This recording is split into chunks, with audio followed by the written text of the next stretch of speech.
So this Yellow Fork loop is actually one of my favorite rides. I find it kind of like a hidden gem in Utah that not a lot of people use or know about, and especially in the fall. It's one of the prettier places and prettier rides that I do, but there's just not a lot of people up here. It's really quiet. These are primarily horse trails, so you will run into horses on it. They're not dedicated mountain biking trails, so obviously be careful on it when you come down. The trails, you don't get a lot of mileage. They're really steep up, really steep down, but they're really gorgeous. Nothing crazy technical, but just a fun ride. You can do this particular loop clockwise or counterclockwise. I prefer clockwise. I feel like you get to enjoy the single track more. The trail is not well marked. There's hardly any markers anywhere, so make sure you know where you're going when you get into it. I'll include a link to my Strava ride, so if you want to follow me and just put it on your own device and do the loop I did, you can. Yeah, so you'll follow the road up to these first tables. This is the first fork. We want to be over on that side. All this wood is new. You used to be able to cut right there, but I guess I don't want you doing that anymore. So you'll pass the tables and then do a U-turn to go up the other side. Yes, so you do a U-turn right there, and then you start heading back down a little ways. This is just if you go up the road. If you go up the single track, you don't have to cut back. And all this wood is brand new, so this did not used to be here. And then you'll kind of stay right and go up this canyon again. Not going up the Yellow Fork Canyon. We'll come down the Yellow Fork Canyon back there. We're going up this side to what's called Yellow Butter or Horsin Around. So we're on single track now. This will take us up to another kind of split, and from there you can take Horsin Around, or you can take Yellow Butter. But yeah, it's some really good spots with leaves and trees and all that. This is a little bit of a steeper climb than I remember. We got some cows up here. We got to chase off the trail. Hopefully they don't give us any issues. Moo! Chasing the little guy. He doesn't know where to go. Hop off the trail, buddy. You gotta go down. I'm not chasing you. All right, see you later. So right up here is where it opens. You can keep going up that canyon. We're gonna take a right and go up. The two trails are Horsin Around and Yellow Butter. So Yellow Butter is that way, over there. Horsin Around is this way. Horsin Around is more of a fire road than a single track. The single track section over there, Yellow Butter, is quite rutted out. We've had a lot of rain and snow, and it's turned into more of a rut than a trail at this point. So it makes it really hard to pedal. I used to really love going up that climb because it's quite difficult and gives you a good challenge, but just because of the snow and the rain, it's pretty much unrideable at this point. You definitely have to walk and push your bike quite a way. So I stick to this one. They both meet at the same point. It's a pretty good climb up this road, but it'll put you right where you want to be. So stick with Horsin Around. Because there's so much less people, you do get some really cool animal encounters. We got some deer up here on this trail.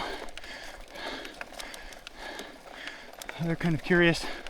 Okay, see you guys. Yeah, so this is definitely a steep trail. I'm in my granny gear, which I almost never use, and I'm feeling it. Right up here is where the Yellow Butter Trail will spit you out. So it comes out right there. That's the single track. This is the Horsin Around that we've been on. I do not advise going down that trail unless you really love technical downhill. It's not that technical, it just is really washed out. So you get in places where your pedals barely make it past. But if you go up, that'll spit you into this, we'll go along this, and then you have one more climb right up the face, and then you're done with this climbing section. So we're on the face. This is the true test. We always say this section will really test your endurance. If you can make it up it without putting your foot down, no matter how fast you go or slow, you're in decent shape. It's definitely a little bit of a test after climbing up the rest of it. Some days I can, some days I can't. We'll see how today goes. So after killing yourself up that face climb, you're to the top of the climbing section. So from here I go down to this first left, and you get a nice gorgeous view of the surrounding area. That's Butterfield over there, that's the copper mine, everything else. So we'll stop and take a little breather. Okay, we're up here at the top of the climb. You can see behind me just gorgeous views everywhere you look. But we're gonna take the last little section and head on the downhill now. All right, so once you reach the top, keep following the Horsin around trail. You'll go down a little section, and then right up here where it switches back, where it turns around, there's a single track called Rio Escondido right here, and that is where we're headed down today. This is the start of the Rio Escondido downhill trail. This is a black trail, so hold on tight, but it's a fun descent. Get a lot of leaves on it. Looks really good. Just make sure you don't lose the trail in the leaves. It does get washed out, so be careful with that as well. Not a whole lot of people ride it, so it can be pretty treacherous, but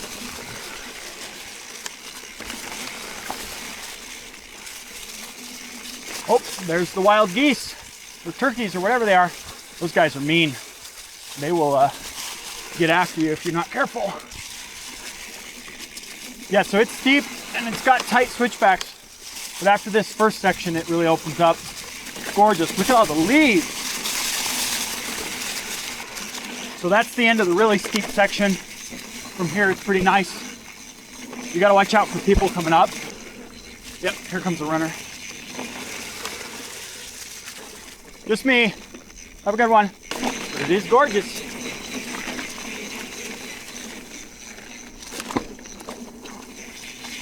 Oh, look, another deer. There he goes.